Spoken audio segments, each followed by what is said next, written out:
Hello, everybody. Welcome. We're about to get started soon. We have a very packed meeting, so we're not going to give it the old 5 minutes like we normally do. We'll probably start in like the next minute or so. But as you're coming in, please put into the chat your name, where you're tuning in from, and have you ever done lobbying or legislative advocacy? Have you ever had a conversation with your elected officials? It could be as a yes, or, I had this one meeting, we'd love to know more. So that's the question of the day. Feel free to put it in the chat. We're about to get started. So for everybody who's tuning in, welcome to the lobbying training for legislative advocacy. Learn how to influence your elected officials, your legislators, your policymakers. We have a designated Q&A section at the very end. And so if you have any questions throughout the presentation, feel free to either put them in the chat or, keep them to yourself, but don't forget them. We'll ask for questions at the very end. But without further ado, let me pause my music. We'll go ahead and get started. So I'll introduce myself very quickly. My name is Tori Soriano. I'm going to be the facilitator of this meeting. I'll also join in at the very end to talk a little bit about lobbying for clean energy. But I'm going to be passing it on to our main speakers for today who will be doing this workshop. And so I will first pass it off to Josh. Yeah, hi. I'm Josh Ho. I'm a senior policy manager here at dream.org. I'm also, as part of that, a lobbyist and lobby both in Washington, D.C., and Michigan, and Mississippi, and Missouri. I've also done some stuff in Kentucky and some other places. So, I've spent a lot of time in rooms with legislators over the last 10 years and over my life. I did want to say something about the first picture right at the very beginning. I don't know if you can go back to the first slide real quick. I just want to mention, if you look at that picture, that's from Washington, D.C. on one of our lobby days, and kind of part of Dream.org's kind of way of doing things are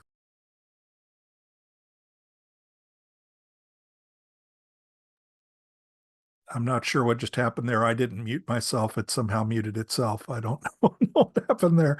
But anyway, part of our theory of change is that you bring people from all over the country who live in the places you're trying to make change to the places of power.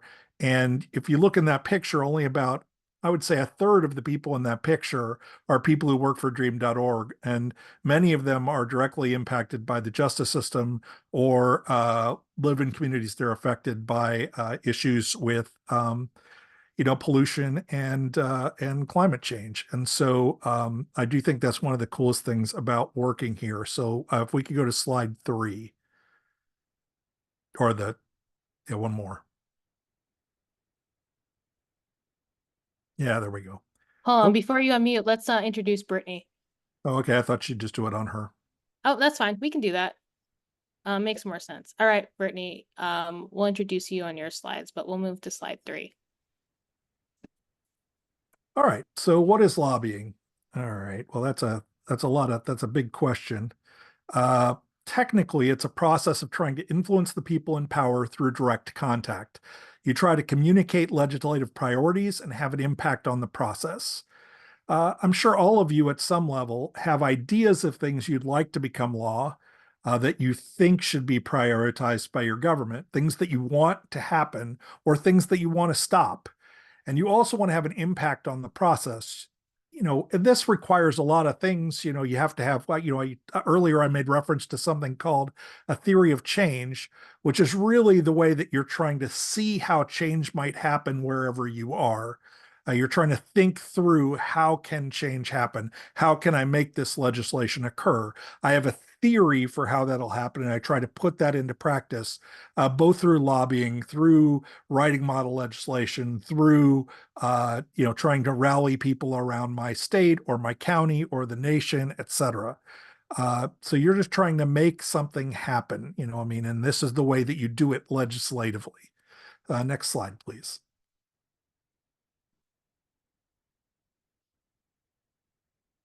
Okay, what is our flex? All right, and these are two really important questions. Have you built power, and why should they listen to you?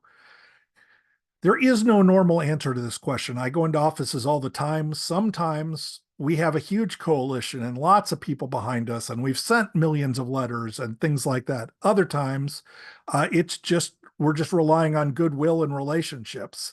And so it's kind of just depends on the situation and where you're at. And so what you're trying to do is create relationships and try to come up with synergies of why they should listen to you. Um, One of the things I say probably most often in any context is that politics is a relationship business. It's about who you know, how good your relationship is with people, if they trust you, etc. And so one of the things that you should be trying to do when you're going through this process is building as many relationships in as many places as possible. And Brittany will talk a lot more about the specifics of what you do when you're in an office, but you should remember kind of in the back of your head that every single person that works in a elected office is someone you should try to get to know. That is building those relationships over time is how you get things done in politics. If you don't have the power to make demands, you lean on your relationships to create connections and gain access. For instance, you had a relationship with us at some level, which is why you are getting this training right now. It's the same kind of thing in everything. You're using your relationships to get access, to get information, to get things done. Politicians sometimes do things because they are the right thing to do. Other times they do them because they're in their political self-interest. Part of your preparation, I was talking about before, starting the process of mapping out an idea of how and why you're doing something so that you can kind of predict how it's going to go forward. Part of your preparation for lobbying is to think about why they should be listening to you. What interest do they have to hear what you're saying? And there's all kinds of answers to that question. It can be anything from you're one of their constituents and that they literally are trying to get your vote. It can be that you represent a large swath of their constituent. It can be that the idea of what you're doing is consistent with their ideological framework.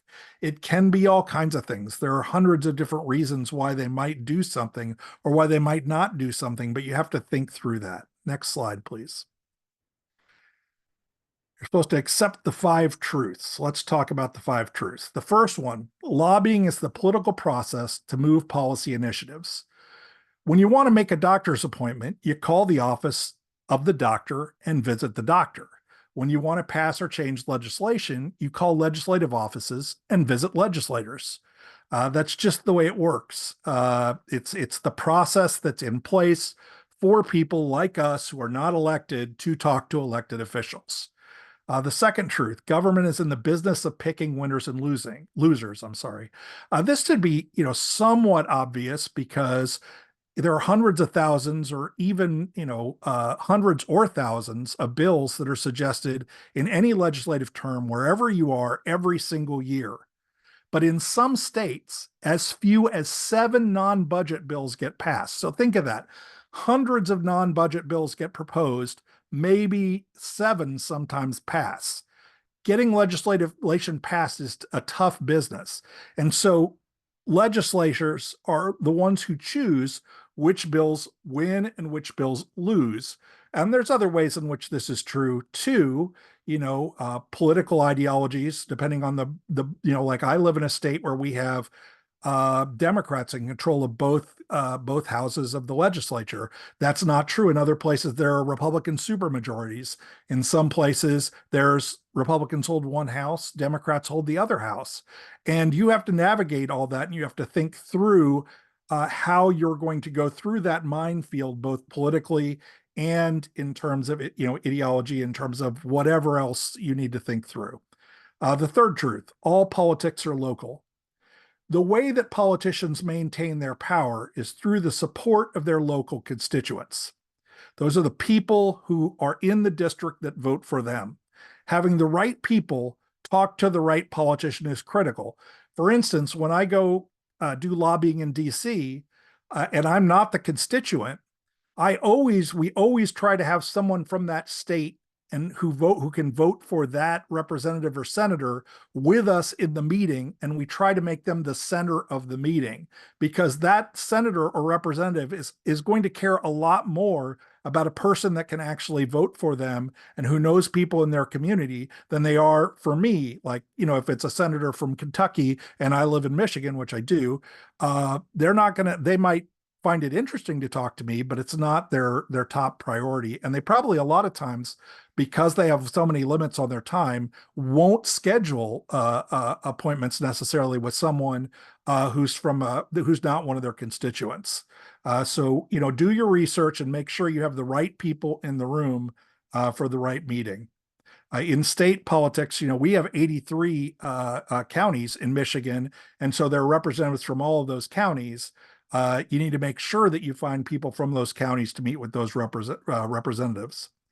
The fourth truth: a decision to get out of politics does not divorce you from politics and its impact on you. This should also be logical. I understand that, like, not everybody wants to get into politics. It can be very frustrating. It seems to surround us all the time. It seems like we're in a never-ending election cycle.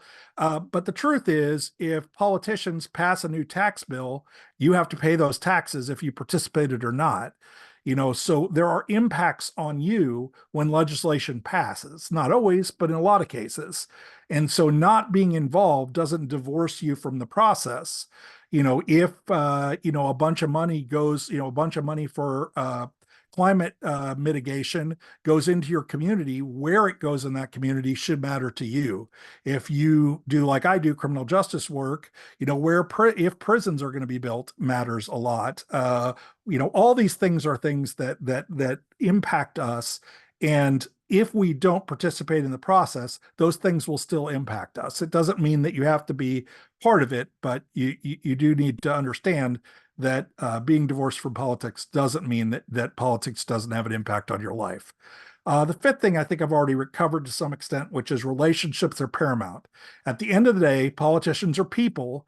If they like you, and more importantly, they trust you, they're more likely to work with you. And building those relationships is really a lot of getting things done in this area. So the next slide, please. So hopefully, I think everyone probably knows this, but if you don't, there are three branches of government. This is true both at the state and federal level.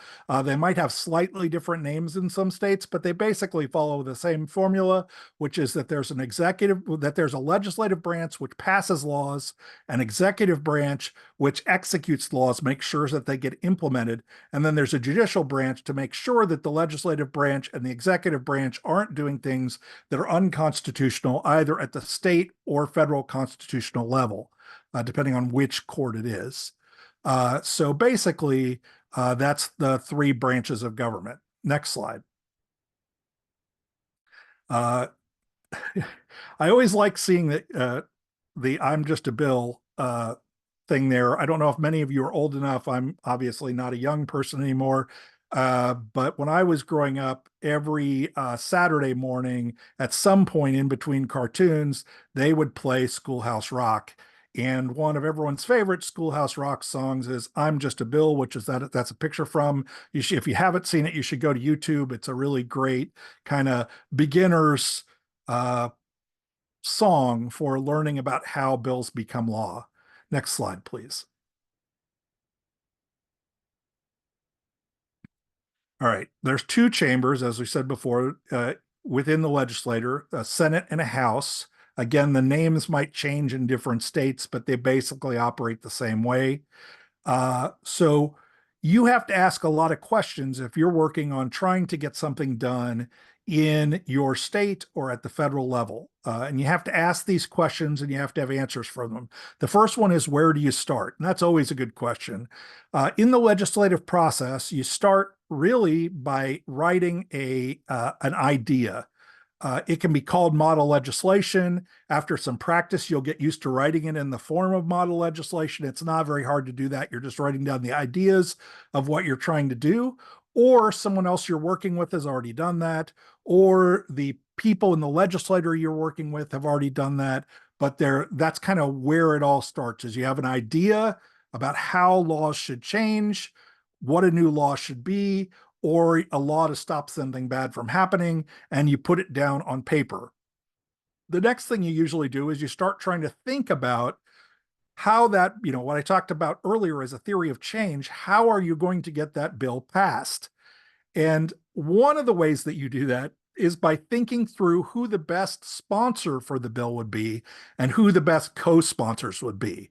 And one of the ways Dream.org looks at this is kind of our theory of change, is that you have to look for bipartisan support. Now, this is different in different places, how you look into this. But if you're in a state with a supermajority Republican legislature, finding a Democratic sponsor for your bill is not going to help you very much. You need to find a popular Republican sponsor for your bill who's willing to fight for the bill. Otherwise, it's not going to have much chance to get through the legislature. If you're in a Democratic majority legislature, then you need to do the same thing with, and if you're in a split legislature, you need to find people who can thread the needle on both sides of the aisle and bring people to the cause to get the bill passed. So it's not just finding someone who supports your bill, it's strategically picking somebody who will support your bill and making the case to them and getting them to want to support it, who will help you move your bill through the process. So bipartisanship is really important because in the majority of places in the United States, it's impossible to pass legislation without bipartisan support. And what that means is, for instance, if you think of the federal level right now, we have a Republican House and a Democratic Senate and a Democratic president. So if you're going to pass a piece of legislation, it has to get through the Republican-led House and the Democratic-led Senate. To do that, it has to have support on both sides of the aisle. Either way, if it doesn't, then it's not going to go anywhere. And for it to get signed by the president, it has to be something that the president would support.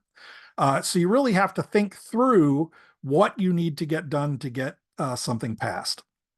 Another thing that people don't think about a lot, but is really important, is where does the leadership stand?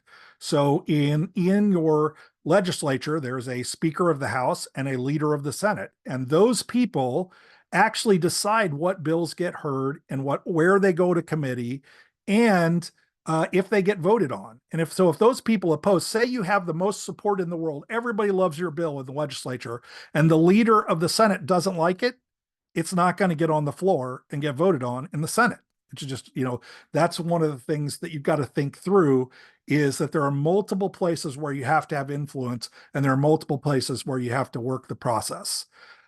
Where does the governor or the president stand? That's another really important question, because if you get it all the way through the legislative process and it gets to the governor or the president and they don't support it, it's still not going to become law because they can veto it.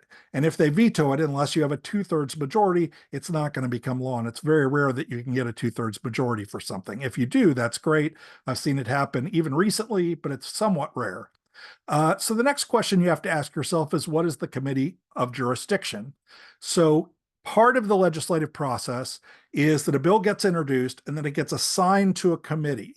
And that committee would be called, for your bill, the committee of jurisdiction. There's a chair for that committee, and they have a huge amount of power. Just like I said with the leadership, the chair of your committee determines if bills get heard, if they get debated, if they get voted out of committee, etc. They have to shepherd it through the process, at least allow it to do those stages, or it's not going to be heard. So you also need to do research into the committee of jurisdiction and who the chair of that committee is, where they stand on things, and try to do what you can to get them at least to the point where they're willing to let it be heard. The next slide, please. The process. Okay, step one, the bill is introduced through the House or Senate and assigned to a committee of jurisdiction. I just kind of explained a lot of that. Step two, after it's been assigned to a committee, the committee hearing could happen. Which really is if you haven't seen it before, I'm sure you have. It just means that some people will testify, the committee will ask a lot of questions, and then either it'll go to a vote or it'll get put to the side and then voted on later. Step three, the chair schedules a markup committee vote and the bill is voted out of committee, hopefully. So markup is the process of amending or accepting the bill. So the members of the committee can suggest amendments, and then those amendments get voted on, and they either become part of the bill or they get voted down and the bill stays the same. That process is part of what happens before a bill gets voted out of committee. Now, once a bill gets voted out of committee, knock wood, it gets sent back to the leader who then schedules a time for a vote, and the bill is voted on or amended. This is another step where members can suggest amendments and then the people can vote for or against the changes to the bill. They don't always have to be germane, which means they can be amendments about other things, which can be very frustrating and annoying. But another thing that you think about when you go through this process is marshaling enough support, or what we'd call a whip count, to know that you can defeat amendments.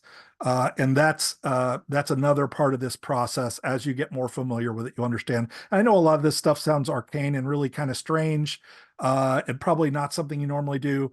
Really, at the very base of all this is just going to offices, getting to know legislators, and trying to get them on the side of what you're trying to do. But as a coalition, you have to answer as you're trying to pass something, or as a group of people trying to pass something. These are all questions that you're ultimately going to come into contact with. Uh, so you get the vote on your bill, and it gets voted on the floor, and they all vote for it. Does it go straight to the governor or president's desk? Well, no, unfortunately not, because it also has to pass the other chamber. And there are different processes for this. So say you just got it passed in the Senate, and now you've got to go get it passed in the House. Well, there's also usually a process in most states to do what's called a double blueback, which is to introduce them both at the same time. So sometimes they come out at the same time, and you've run through both chambers, but usually it goes through one chamber and then the other chamber. So you go through the exact same steps that we just talked about in the other chamber. And if the bill is voted on in the exact same form that was voted for in the other chamber, so if the Senate voted for it, it looks exactly the same as the way the House voted for it, then it goes to the Senate, I mean, to the governor or the president's desk.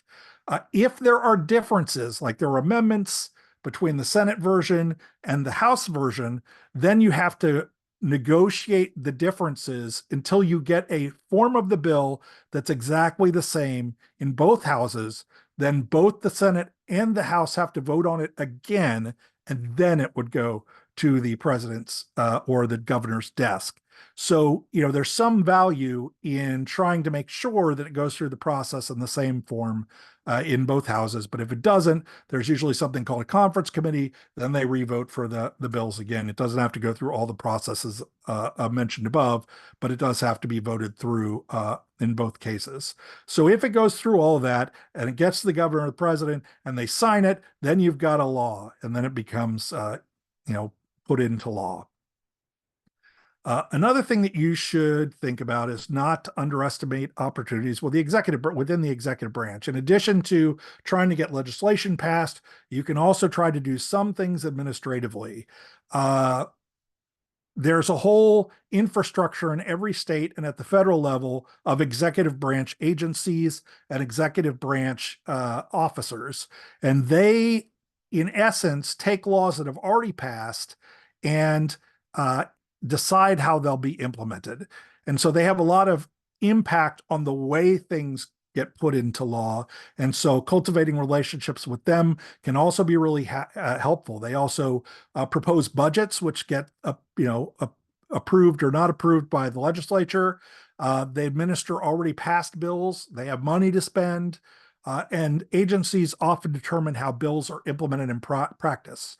So being kind of having a finger on how they implement things is also pretty important to how your bill works. And sometimes if you can't get things done legislatively, you can sometimes work with administrative agencies to try to make sure that the bills that have passed are implemented in ways that are favorable to what you'd like. And I've just gone through a ridiculously large amount of information in a fairly quick amount of time.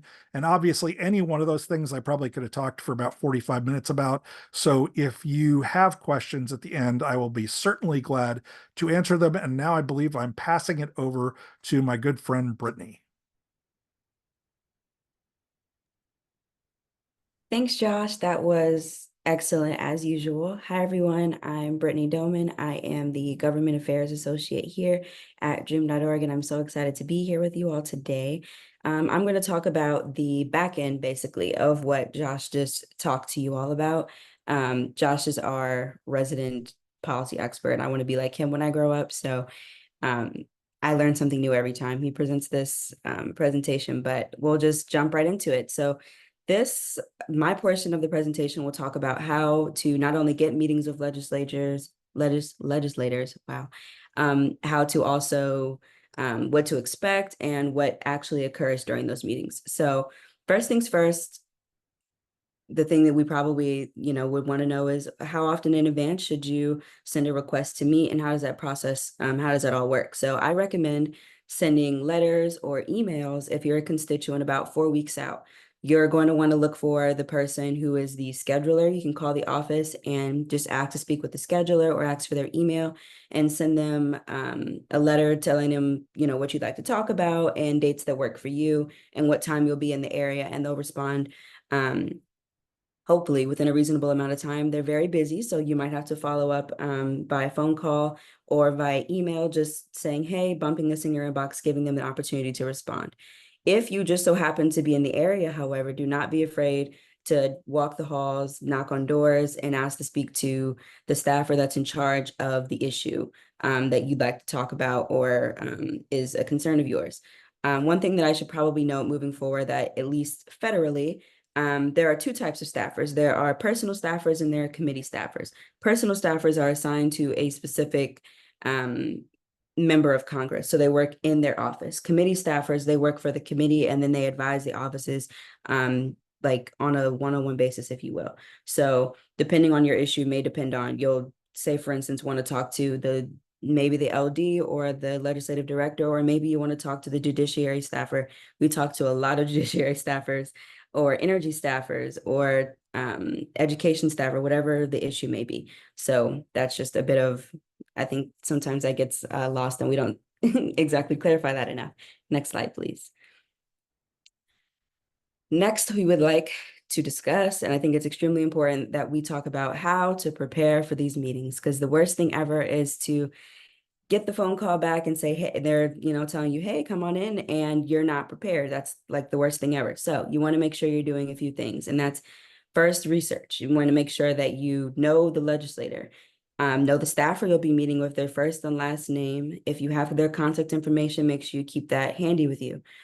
Josh talked a lot about how to check the temperature of the political climate of the specific issue that you're going to be advocating on. That's something you want to also be aware of, the political climate around whatever topic that you're coming to speak about. If it's more of a sensitive topic, you keep that in mind. Know your opponent's arguments. I don't really like the word opponents because I think we're all on the same team here, like Josh explained so eloquently. It really requires bipartisanship is a very big part of what is necessary to get bills passed. So maybe not so much opponents, but more like what the other side is thinking, because we have a bicameral legislature, and the truth is we don't always see things eye to eye, but we're not opponents. They're just the other side of the same coin. And also knowing the bill, know it forward and back, and you can answer any questions that the staffer might have for you, because the truth is you are the expert on the topic. They work on a lot of different issues, so they may not be overly familiar with the bill that you're coming to talk about. So make sure that you understand the bill and you can answer questions about what you're here to talk about. Next slide, please.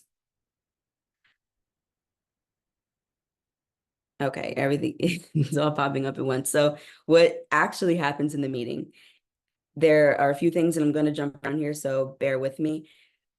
Firstly, everyone is important. Everyone plays a role, and we'll get to that in a little bit. But everyone in the room, from the storyteller to the note taker to the person who's actually like setting the tempo of the meeting, everyone has a purpose and they're all very, very important. When you get into the meeting, I think one of the extremely important thing to do from the very beginning, because as I mentioned, they're extremely busy folks. Make sure that you're showing gratitude, telling them thank you so much for taking this meeting. We know that you have a lot on your plate, and we just appreciate the opportunity to talk to you about XYZ issue. Now, the next thing you want to do, introduce yourself. Why are you here? And if you're representing an organization, make sure you mention that. If you're just a concerned constituent, let them know that as well. Next, you're going to lay out the agenda, and we'll get into that in a little while. Next, we're going to talk about, and we'll also get to this, stories. They are extremely moved by stories, and they're very, very impacted by what constituents have to say about the issues that they're working in, because that's the platform that they ran on, wanting to help you with the things that concern you. So they care a lot if they feel that your needs aren't being met. Next, you want to make sure that you make your case. Why is this important? Why is this something?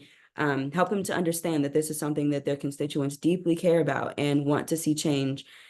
And then lastly, you're going to make the ask. Now, this is where I'm going to take a pause for a second. There are two main types of meetings that you can have in a meeting with a legislator or their staff. There are member education meetings and there are lobbying meetings. Those are not the same. A member education meeting is when you are updating or informing them on an issue that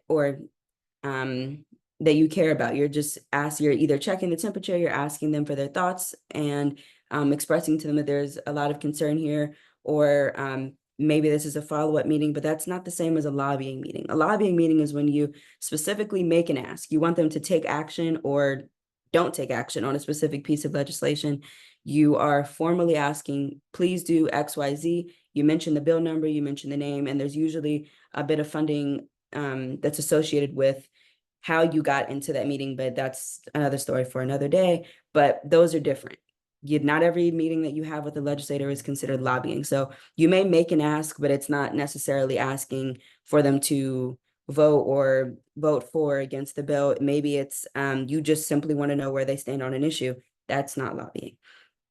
And then lastly, thank them again for their time and making sure that you express just how grateful you are to have the opportunity to speak with them, and then take pictures if they're willing, because they love seeing those things on social media, because engagement with constituents, again, matters a lot.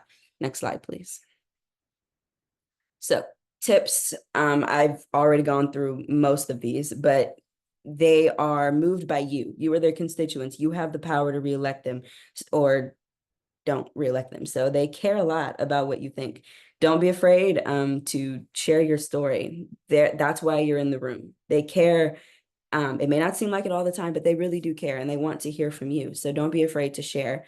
At dream.org, we're very big on the concept of common ground and unlikely allies. So in every meeting that we go into, we try our best to find common ground or areas that make us similar, because you'll find that there are actually a lot more of those things than there are things that will make you different. Next slide, please.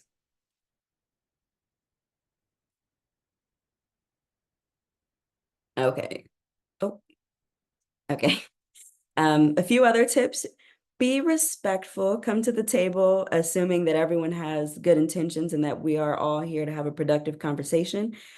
Be poignant and concise, just pointed and concise. Share your story, but then also leave time for others and to express their concerns and share their stories, ask questions, or provide feedback, but we'll get into that later. And also, don't be discouraged at all if you're meeting with a legislative staffer instead of the legislator themselves. They're the folks that actually end up making a lot of the decisions and recommendations that the legislators end up voting on at a later date. Next slide, please. Okay, so a bit before we talked about how to lay out that it's important to lay out that agenda. We're going to go into that now, and it really does go quick. The meetings the day of, it feels like it's going to be an hour-long meeting, but I promise you it happens so fast. First, you'll introduce yourself, 3 minutes. Everyone gets say there's 3 folks in the meeting, everyone gets 30 seconds to a minute tops to talk about who they are and why they're in the room. That's usually about how long that takes, and the organization and what the organization the organization itself and what its goals and objectives are and how you got into this meeting. Next, you'll explain your goals. Why are you here? What are you here to talk about? Next, you're going to share your story. The constituent is usually the person with the story that will impact those in the room. Next, you'll make the ask. That's probably, in my opinion, probably one of the more important parts, right behind the sharing the story, because that's where you, I guess you would leave an opportunity for them to respond to your ask. And that's how you are able to accurately check the temperature of like, how do they really feel about your issue? Give them an opportunity to ask questions. That's reviewing next steps. That'll take about 3 minutes. And then let them know if they need any additional information that you can provide that. Lastly, reference your leave behind materials. Leave behind materials are printouts. We usually put them in these cute little folders at dream.org that have our logo on them, and they basically just explain the issue, what we care about, why we care about it, and why they should care, and any other points of consideration, just on a very simple one-pager, as well as maybe information about your organization. Just throw it in a folder, just make sure it looks nice, and let them know that you're leaving this resource with them to reference at any point if they have questions. And then again, thank them. Let them know that they can contact you with any questions, but that's typically how that goes. Next slide, please. Okay, now we're going to get more into the nitty-gritty of how to prepare for the meeting. We were talking about it a bit before, but we're going to drill down into how to help you prepare. So this slide is typically done by my awesome colleague, Candia, but he couldn't be here with us today. But he likes to reference Denzel, Tom Hanks, and Viola Davis. I think those are his like favorite actors, if I'm not mistaken. And I know that when he goes into meetings, I've been in a few with him, he puts on kind of like a persona. He goes from being just like Candia to being Candia the advocate, where he's really these issues, he's bringing them into the space in a way that it's a part of him in a way. So that's, I guess, something to keep in mind if you get nervous in these things. I'm not sure if he does, but it seems to John Stewart, that's funny. It seems to work well for him. So a few things that you can do to help you prepare that I highly, highly, highly recommend, because as I mentioned, there's nothing worse than being unprepared, because they will feel that you wasted their time. And then in turn, they may not accept future meetings from you if should you need them. Statistics regarding how this will impact their states, their constituents, and how this piece of legislation will impact their district as a whole. They're public figures. Have they made any, statements on your issues? If they have, look for blogs, social media posts, previous speeches, things of that nature, looking for your issues. Make sure you do research on that. How do they typically vote on this issue? If it's education, who do they typically vote with? Are they pretty in line with the chair, like Josh mentioned, or do they typically have feedback and there's sometimes the holdout? What is their dynamic that can help you to figure out how to approach them anyway? I mentioned this just a second ago, but are there members of Congress who have already supported / co-sponsored this bill that are allies of the member you're meeting with? Essentially what that means are there people who they already, who they vote with typically or have a tendency to agree with that have co-sponsored this bill? And maybe you can mention that in the meeting to give them a bit of a nudge. Also knowing the history of the legislation that you're lobbying on. When I say history, it's pretty much what Josh is talking about. Where has this bill been, and where do the experts on this topic, where do they foresee it going, and also understanding and the historical impact that this piece of legislation will have on either rectifying or improving a certain area of society. Knowing that ahead of time can help you to further make your case. Next slide, please. So lobbying is certainly— Brittany, do you mind if I interject one thing there? Sure, go ahead. One little thing I wanted to say is it's really important. Like, it's true that all of us have certain personas that are like exaggerations of a little bit of our normal personalities. But one of the really important things about this is that it's very important to be authentic, and that you have to connect with them at a genuine level, and there has to be an authentic connection. So I've seen people go in there and kind of put on a persona that doesn't seem authentic, that seems kind of for lack of a better term, made up and put on. And, if that, an affectation, I think, is what someone might have called it back in the day. So just be careful when you're doing the persona stuff that it still is connecting something authentic about yourself to another human being.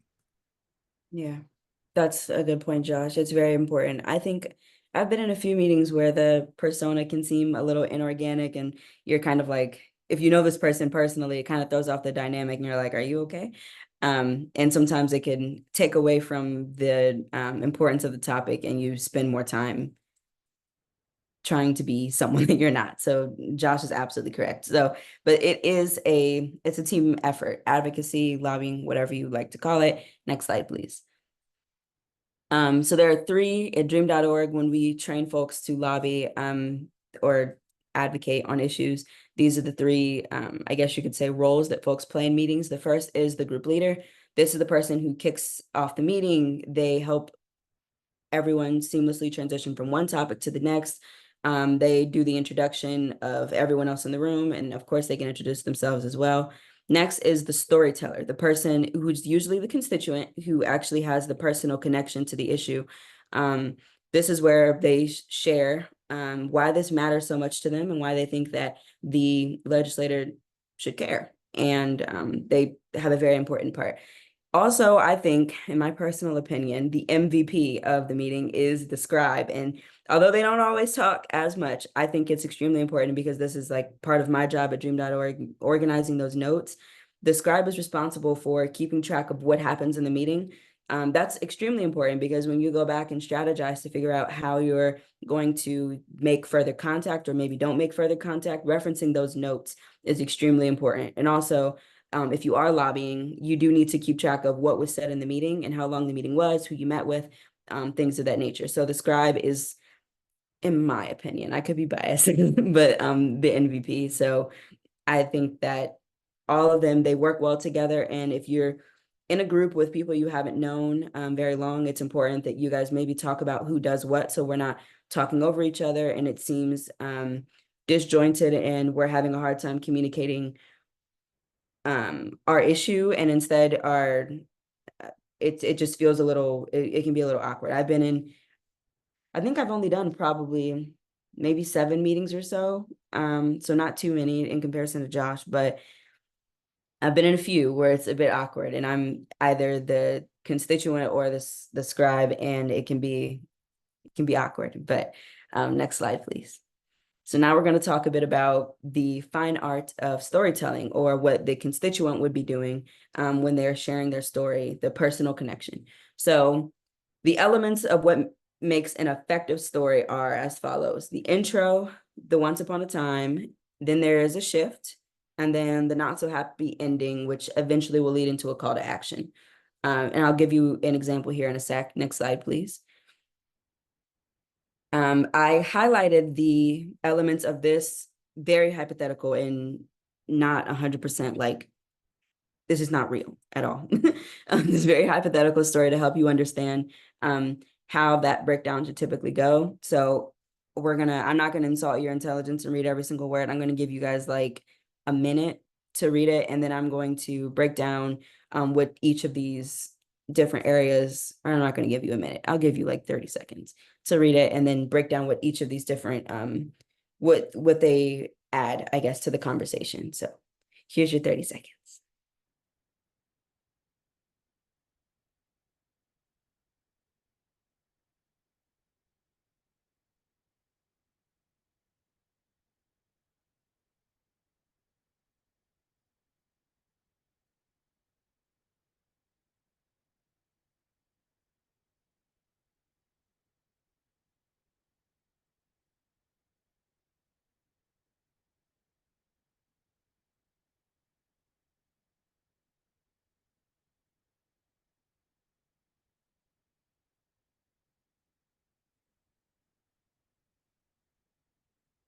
Okay.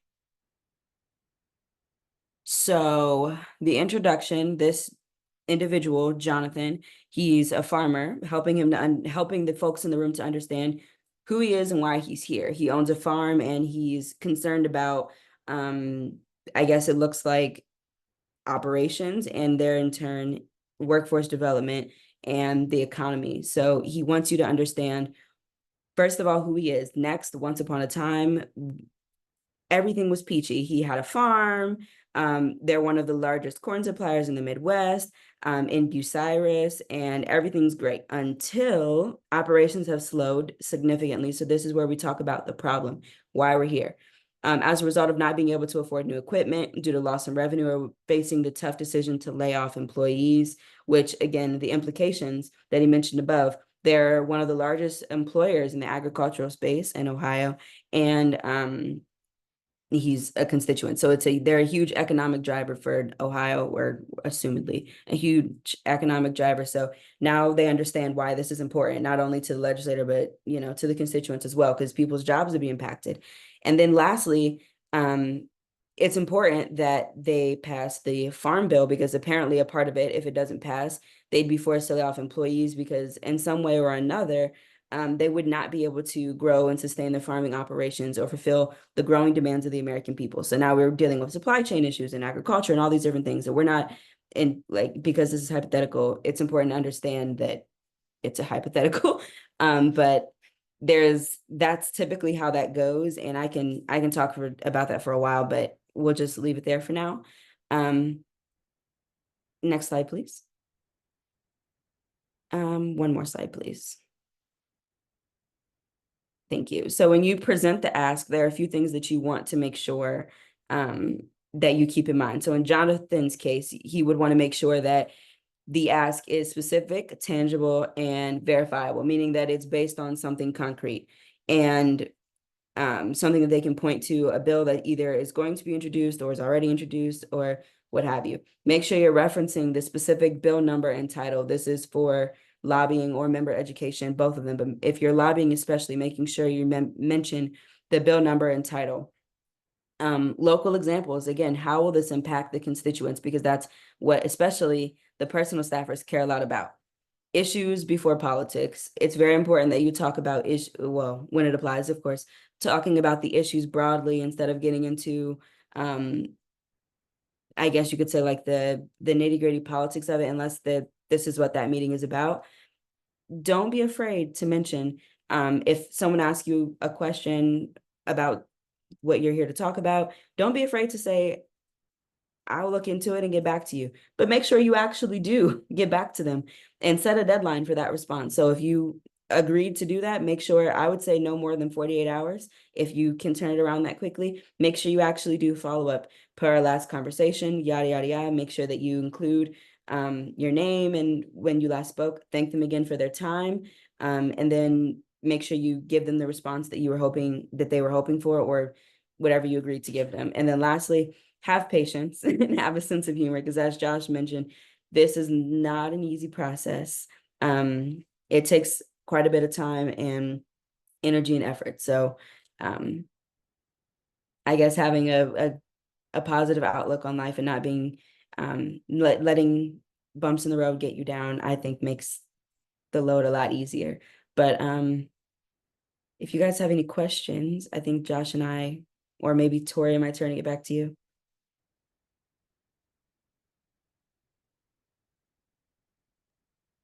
Tori, am I turning it back to you, or? I am having trouble unmuting as well, but yes, we'll turn it back to me. So I do want to give Josh and Brittany first, like a round of applause for presenting all of that information. Like I think both of them stated that, oh, I need to turn my video back on.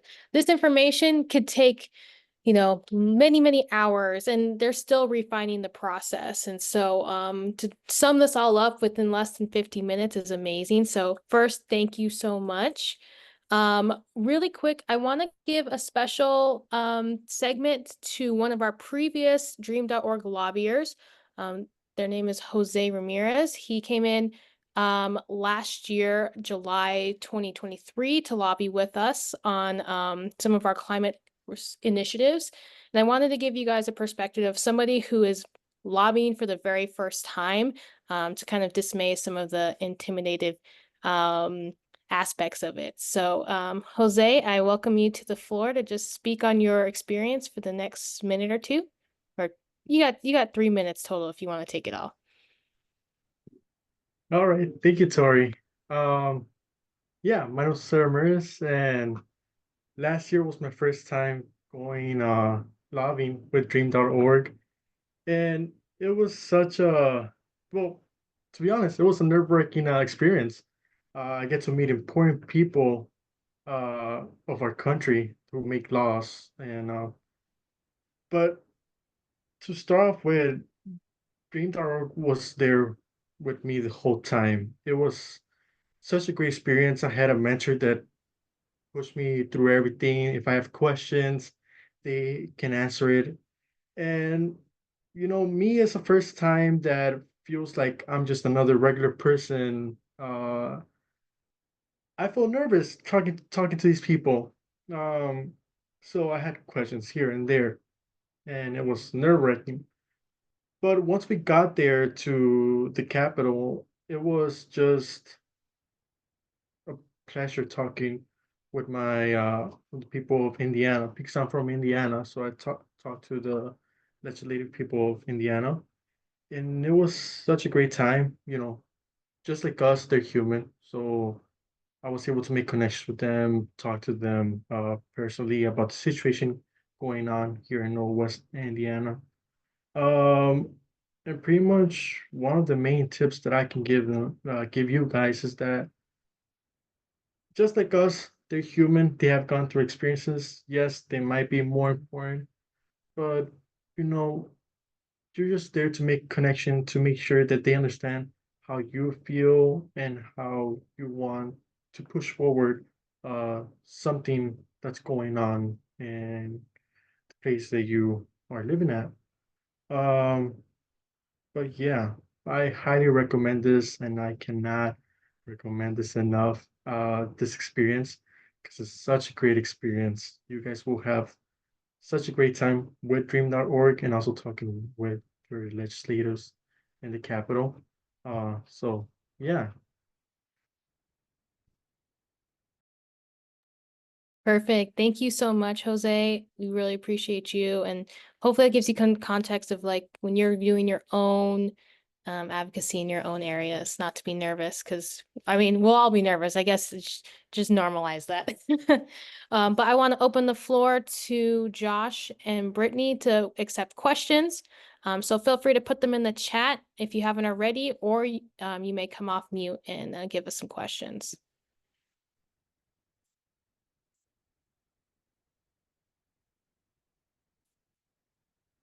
And I think one of the questions we already had were these slides going to be shared out? Brittany, are we allowed to share these slides? Yeah, good. Perfect. Slides will be shared out as well as this recording.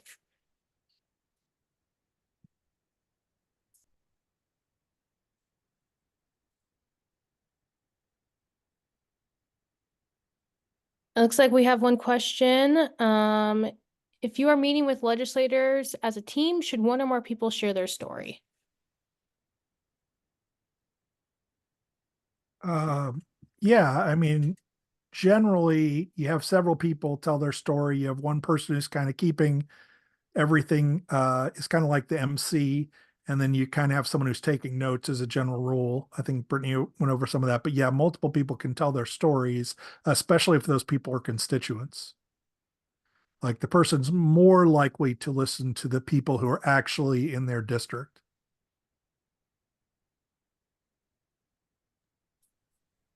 All right, next question. How do you navigate a lack of response from legislators, especially ones where we don't have personal relationships? If they just don't answer calls or emails, what's your strategy then? I Uh, can oh, go this ahead, one. Brittany. Yeah, that's more you.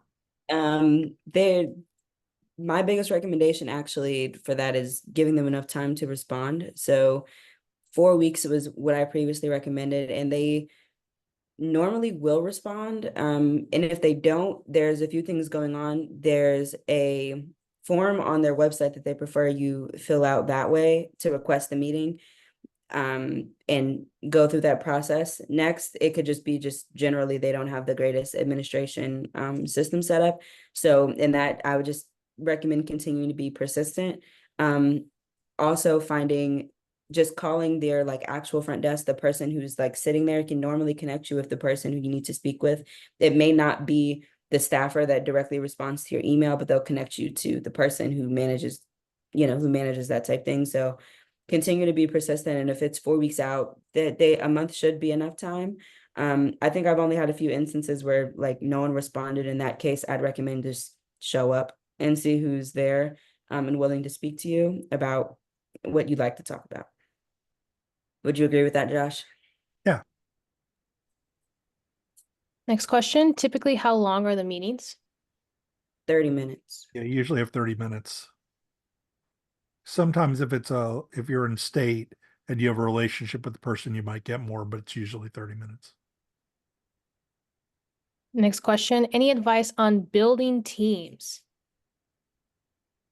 I don't know. I mean, the most important thing, as I've said several times, is that you have constituents for the legislature in your party. That's the most important thing. But I think, a side issue that you need to consider is that that you've done the preparation to make sure that when people get into the room, they know what they want to say. There's kind of two versions of where this becomes problematic. The first one is when someone doesn't have a good idea of when 3 minutes are.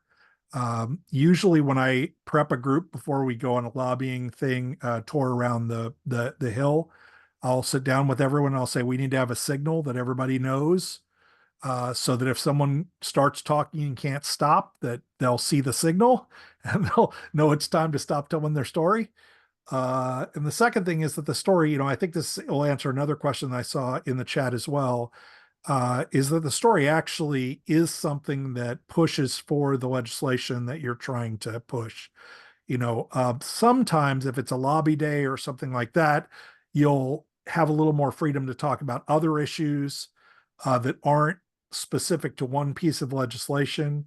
But usually, if you're going in there to push a piece of legislation, you need to make sure that everybody in your group is on point and working in the same direction and telling stories that are relevant and that they stay on time. Time is probably the most important thing in those meetings because they're short.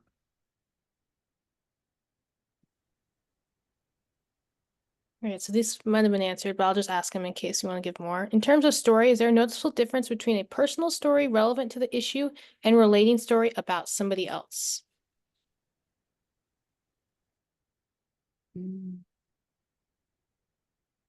I mean, the one thing I would say is if you're going to tell someone else's story, make sure that you have permission to tell their story. I've seen that go wrong, where people are not okay with someone sharing their story and then find out they did, and then that doesn't necessarily work out very well. If you have permission, there are examples where, when I've worked on juvenile life without parole stuff here in Michigan, where a couple of the people who are juvenile lifers are good friends of mine, and I'm allowed by their admission to tell their story as part of my thing. I think you just need to get permission. And if you have a story that's better than the personal story, you should at least make sure and make the personal connection to that story.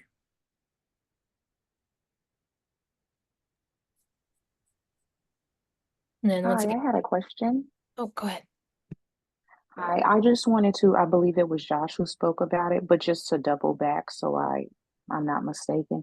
Earlier he was talking about, I believe it was Josh, sorry if not, it was Brittany. But basically you said like you need to be an expert on whatever topic it is that we're talking about. So are you saying not only research the topic, but we have to know both the facts and the legislation related to like our position before discussing the bill? I don't think that, and I think Brittany was the one who actually said that. I'm sorry. I'll let her address it, but I think it is important that someone in your group is an expert on the legislation. There are a lot of times where I go into a room where people can tell their relationship or their story to the legislation, may not know the specifics of the legislation, but I do think it's important that in your group is someone who does have a pretty good, who'll be able to answer legislators' questions about the legislation. You're usually going to go in with something called a one pager. that kind of details in short form what the legislation does, has a couple of talking points, some stuff like that. But when the legislator pushed back, someone in there should be able to answer that question. If nobody can, the kind of go-to response is to say, that's a great question. Let me get back to you as soon as I get back to my office or whatever. But it is a good practice to have someone who knows the legislation fairly well in your party. It's not 100% necessary. Like I said, the dodge you can use is to say, we'll get back to you on that question in the next day or so. But then you really do need to get back to them once you connect with someone who is an expert on the legislation.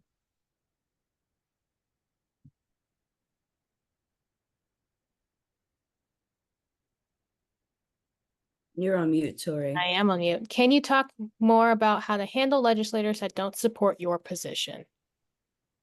Oh, Josh, this question is made for you. I mean, I'm kind of like the person that gets sent into like every possible tough, like the people who are least likely to agree with anything that we do, legislators. What I really try to do is really know their history with the issue a great deal, anticipate what their pushback is going to be, and try to make sure that my talking points address their concerns. So, for instance, there are times when I've gone into Ted Cruz's office where I know his history is to support some of the things that we've done, but he isn't currently supporting them. And so I usually start with a reference to those things that he supported and the reasons, usually some version of a quote from him about that or something like that, and be like, I'm so excited to work with you now on this, blah, blah, blah. I'm probably not quite that cheesy, but, some version of that. And the other version is that, like, if I know somebody, like I've gone into, for instance, Tom Cotton's office, and I know what his pushback is going to be on a lot of drug reform issues. And so I kind of start from his argument and build my argument from there so that I'm already addressing his argument before we even get into a conversation. And I should be clear, I'm almost always meeting with his staff, not with him. Sometimes that's not the case, but most of the time you're meeting with their staff. But being ready, if you walk in and you know that they're an opponent and you haven't done the work to be ready for their opposition, then you're not really putting yourself in the best position to win. And you may never convince them, but you've got to at least put the work in to get to a place where you can convince them. And, you also need to think like, so this is I'm sorry, I'm taking a little extra time with this, but one of the things you really got to think about is not just what you understand about ideology. Like most of the time when I talk to people who do this, they'll tell everyone, if you're going to a Republican's office, talk about how it saves money, talk about how it does this. They're so like, and sometimes that's true, but you need to do some work on the specific legislature. Like look up what they voted on, look what they oppose, see if there's video on the state website of them in hearings on bills you care about. Try to figure out what their positions actually are. It's usually a lot more sophisticated than just they want to save money and something like that we think are kind of, normal Republican talking points. Or if you're talking about Democrats, the same thing applies. You have to think through who those people are specifically as much as you can without knowing them, and then really try to think and meet them where they're at, not just with what you're trying to do. I don't know if it's hard to explain that in a short thing, but that's my best shot.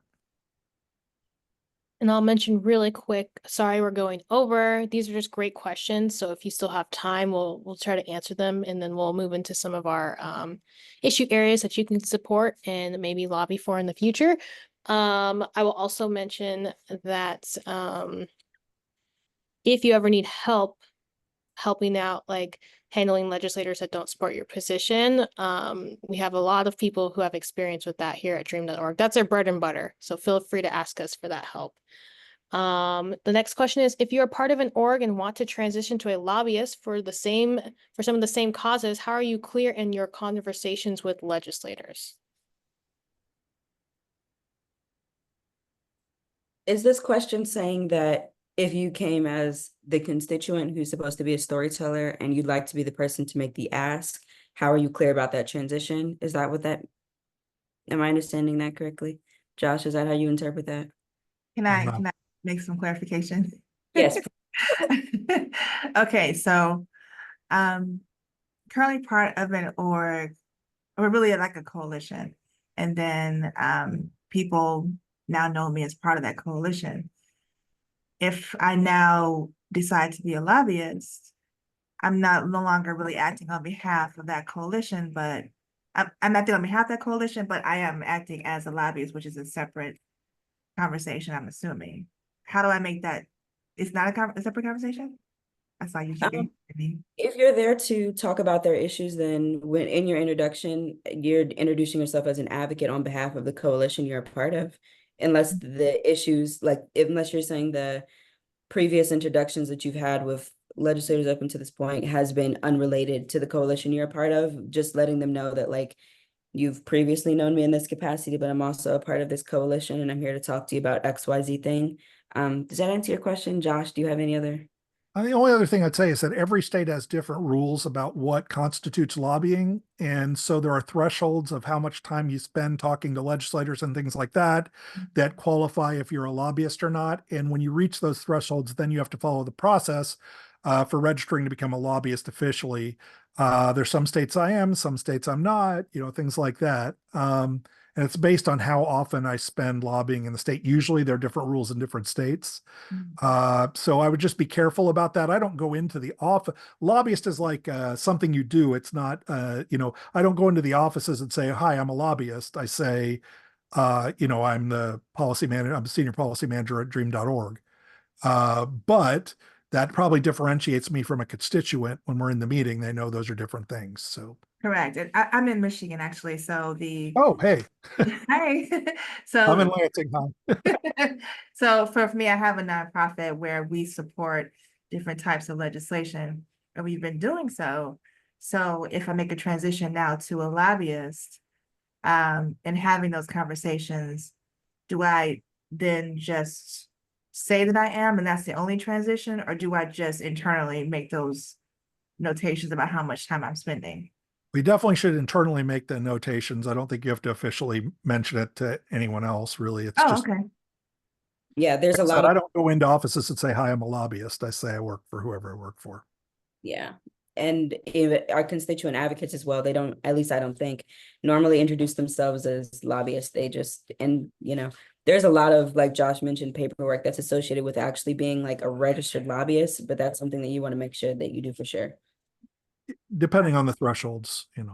Yeah. So I was thinking about registering as an official lobbyist, so I didn't know how to transition in those conversations. So I think you asked my question though. I appreciate it. Thank you.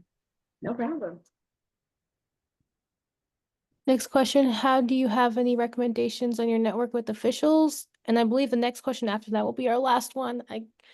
Yeah, I do a whole bunch of different things. Like it depends on where I'm at, but I teach a cohort that we do, and one of the presentations I do is I show pictures of these coffee houses, and each coffee house is one's on the House side in Michigan and one's on the Senate side.